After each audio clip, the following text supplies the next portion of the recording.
কোটি ছেলে মেয়েদেরকে চাকরি এবং কর্মসংস্থানের ব্যবস্থা করবে। আমার ধারণা সারা বাংলাদেশে 1 কোটি ছেলে মেয়েদের জন্য চাকরি এবং কর্মসংস্থান যদি হয়, আমার মনে হয় না আর কোনো বেকার ছেলেমেয়ে থাকবে বাংলাদেশে।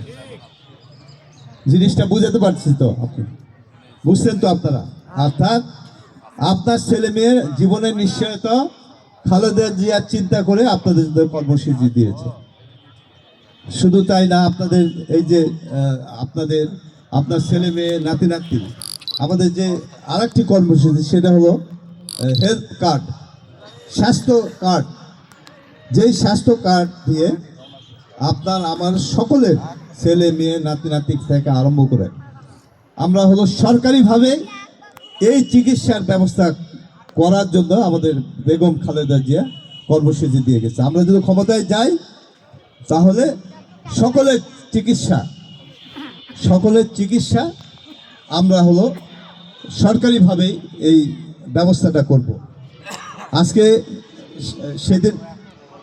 সেদিন একটি মানে কালকে একটি তারেক রহমানের একটা শুনলাম যে কিভাবে এই চিকিৎসাটা করবে।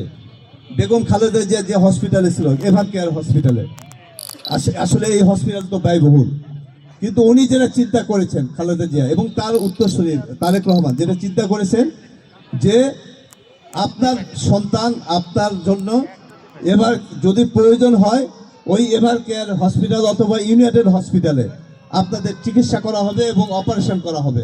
সেই খরচটা বেয়ার করবে আমাদের সরকার, আপনাদের কিছু করতে হবে না, আমাদের সরকারই সেই টাকাটা দিবে ওই বেসরকারি হসপিটালগুলি। আপনাদের কথা চিন্তা করে বিবেচনা করে আজকে বাংলাদেশে প্রায় 75% মানুষ কৃষক, আমরা সবাই কৃষকের সন্তান। আমাদের হলো প্রত্যেকেই আমরা কৃষিকাজের উপর নির্ভরশীল।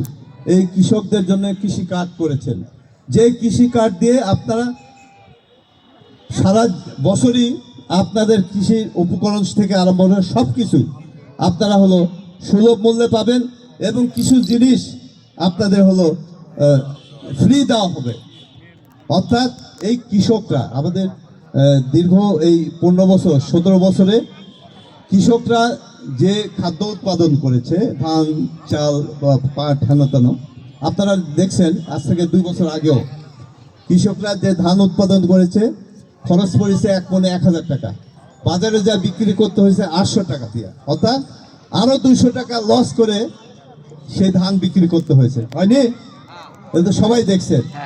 আপনাদের কথা বিবেচনা করে আমাদের দলের প্রধান এই কৃষকদের উৎপাদিত যে খাদ্য, সেই খাদ্য যে ধান সরকারিভাবে ভর্তুকি দিয়ে এই ধান হলো সরকার কিনে নেবে। অর্থাৎ